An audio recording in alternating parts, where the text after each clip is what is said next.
आज मैं आपके सामने जो है जैसे किसी नाउन के बारे में कुछ इन्फॉर्मेशन बताने के लिए हम रिलेटिव क्लोज यूज़ करते हैं, तो उसी तरीके से हम पार्टिसिपल क्लोज लगा करके भी वो इन्फॉर्मेशन ले सकते हैं जो कि रिलेटिव क्लोज के द्वारा डिफाइनिंग या नॉन डिफाइनिंग रिलेटिव क्लोज के द्वारा दी जाती है।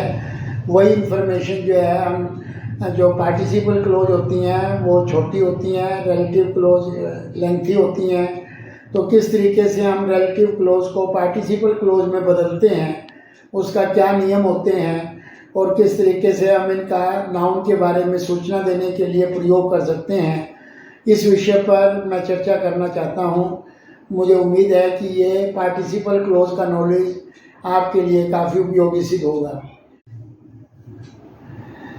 We try to convey some information about the noun which in grammar is called antecedent by using defining relative clause or non-defining relative clause. But this information which is given through this defining and non-defining relative clause can also be imparted by using participle clause, and participle clauses are generally formed by using ing or ed or being plus ed. So these are the three ways of forming the participle clause. When the relative clause is in active form, in that case we use ing. Now I will give you example how relative clause is changed into participle clause. When the verb in the relative clause is active, then we use ing to form the participle clause. For instance, the bridge which connects Delhi and Shadra is very large. In case we want to convert this relative clause which connects Delhi and Shadra, we can say the bridge connecting Delhi and Shadra is very large. Connecting is a participle clause when the verb in the relative clause is active. Only then we use ing to form the participle clause. But in case the verb in the relative clause is passive, then we use third form. For instance, the weapon which was used to murder has been traced. In this sentence, which was used is a passive form, and when we are to convert it into participle clause, we will say the weapon used to murder has been traced. Used is a participle clause with ed, and this type of clause is formed only when the verb in the relative clause is in passive form.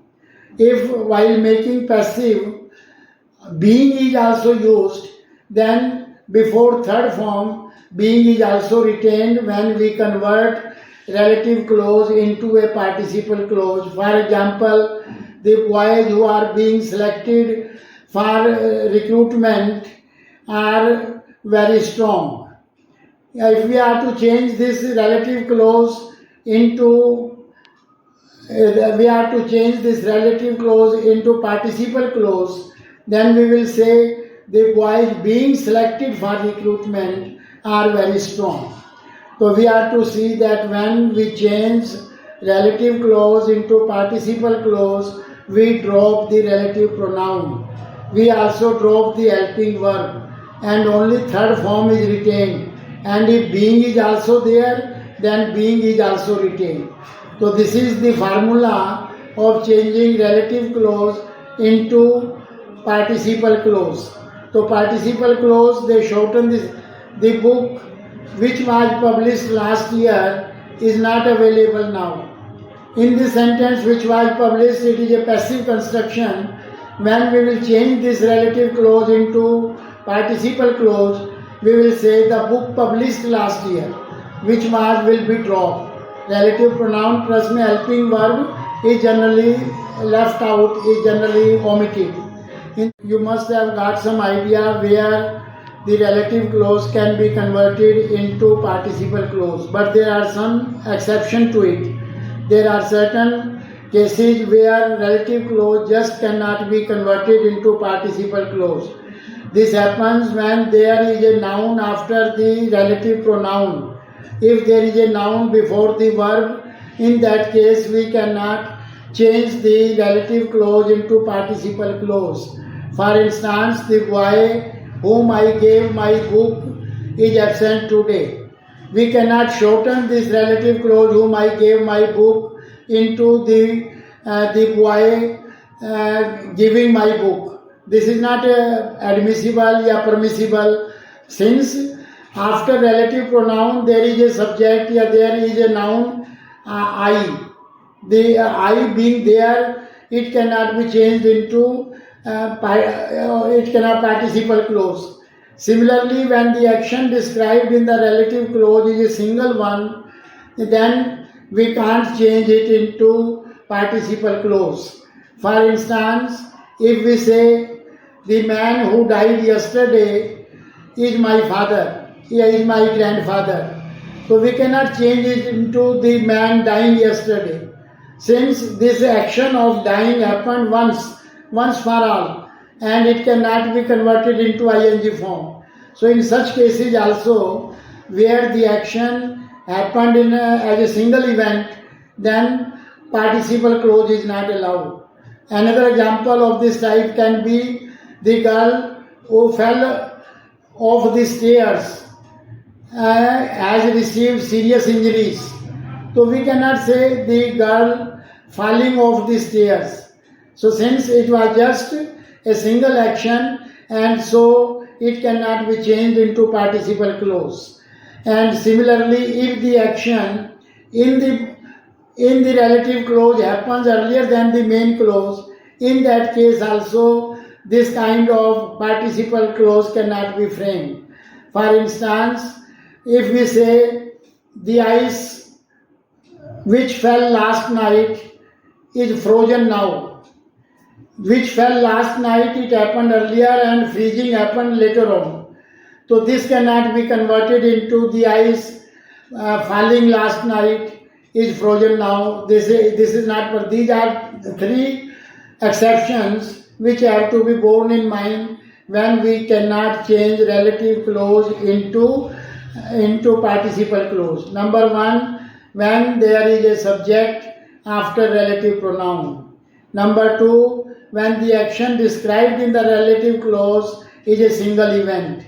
Number three, when the action described in the relative clause happens earlier than the action in the main clause. In that case also, it cannot be changed into participle clause. So is the case with when the verb is in the passive form.